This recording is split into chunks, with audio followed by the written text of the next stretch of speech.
एक गरीब लड़का जो पेंटर ना बन सका तो सिपाही बन गया, जंग के बाद सियासी कारकुन बना, फिर एक पॉलिटिकल पार्टी का लीडर बना, फिर अपने मुल्क का लीडर बना और उसके बाद करोड़ों लोगों के लिए मौत की अलामत बन गया, जिसने लाखों यहूदी महज इसलिए मरवा दिए कि उसे लगता था कि वो लालची होते हैं, लाखों कैदी इसलिए मरवा दिए कि उसे लगता था कि वो कौमी खजाने पर बोझ होते हैं, लाखों माजूर अफराद इसलिए मरवा दिए कि उसे लगता था कि वो नस्ल को खराब कर रहे हैं, लाखों खाना बदोश इसलिए मरवा दिए कि वो समझता था कि वो नीच होते हैं।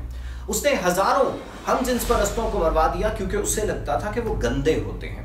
उसने जहरीले कैप्सूल का तजुर्बा करने के लिए अपनी लाडली कुतिया को मरवा दिया।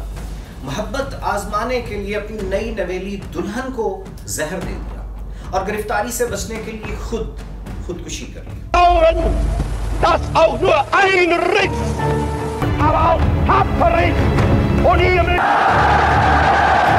Hitler and other German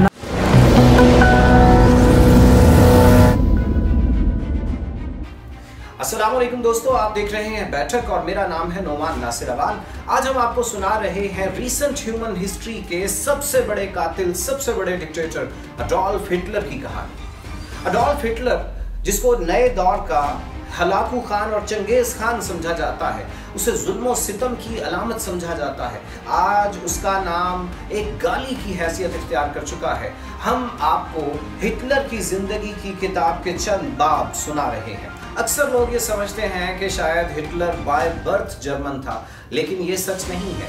सच ये है कि वो 20 अप्रैल 1889 को ऑस्ट्रिया में जर्मन बॉर्डर के करीब वाक़ एक छोटे से कस्बे ब्राउना में पैदा हुआ था।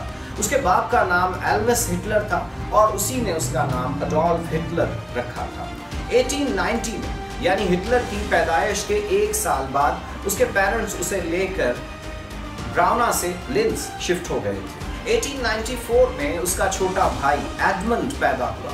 उसका बाप एक कस्टम्स ऑफिसर था, लेकिन उसने 1895 में अर्ली रिटायरमेंट ले ली, जिसके बाद खानदान के माली हालात मजीद मुश्किल होते चले गए। उसका बाप बहुत सख्त गिर था, उसे देखकर अडोल्फ के औसान खता हो जाया करते थे। अडोल्फ की कुल कायनात उसकी नरम मिजाज माँ क्लारा और उसका छोटा भाई एडमंड थे। 1897 में उसकी माँ बीमार रहने लगी तो अपनी माँ के साथ उसकी अटैचमेंट और ज़्यादा बढ़ गई, जिसका मतलब है कि वो एक अच्छा बेटा साबित हो रहा था।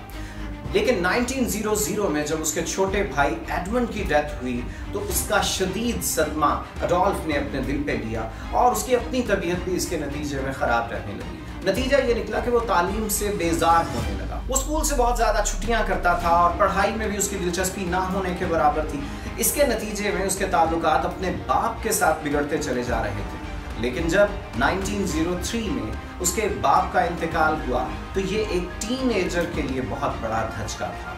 उसके बाद उसने दोबारा कोशिश की कि अपने बाप का ख्वाब पूरा करने के लिए स्कूल और एजुकेशन में इंटरेस्ट लेना शुरू कर दे, लेकिन एक प्रॉब्लम ये भी था कि वो स्कूल में एक जिद्दी बच्चे के तौर पे बदनाम हो चुका था, इसलिए वहाँ पे उसका रहना मुश्किल था।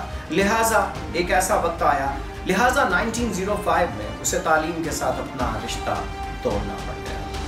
उस जमाने में उसके दो ही सहारे हुआ करते थे, एक उसकी माँ की शफकत और दूसरा पेंटिंग। आपको शायद यकीन नहीं आएगा इस बात का कि हिटलर जैसा सख्त मिजाज आदमी और पेंटिंग जैसा नर्मो नाजुक काम, लेकिन सच यही है कि उस जमाने में हिटलर का सबसे बड़ा ख्वाब ये हुआ करता था कि वो ऑस्ट्रिया के कैपिटल वियना में जाए और वहाँ का सबसे बड़ा आर्टिस्ट बन जाए। 1907 में जब उसकी माँ का इंतकाल हुआ तो एक दफ़ा उसे यूं लगा कि जैसे उसकी दुनिया, उसकी ज़िंदगी ख़त्म हो गई है, लेकिन ऐसा ना हुआ और उसे तने तन्हा जीना पड़ा। बाप और अब माँ, उसके लिए अब इस शहर में कोई दिलचस्पी की बात, कोई अपनायत बाकी नहीं रह गई थी।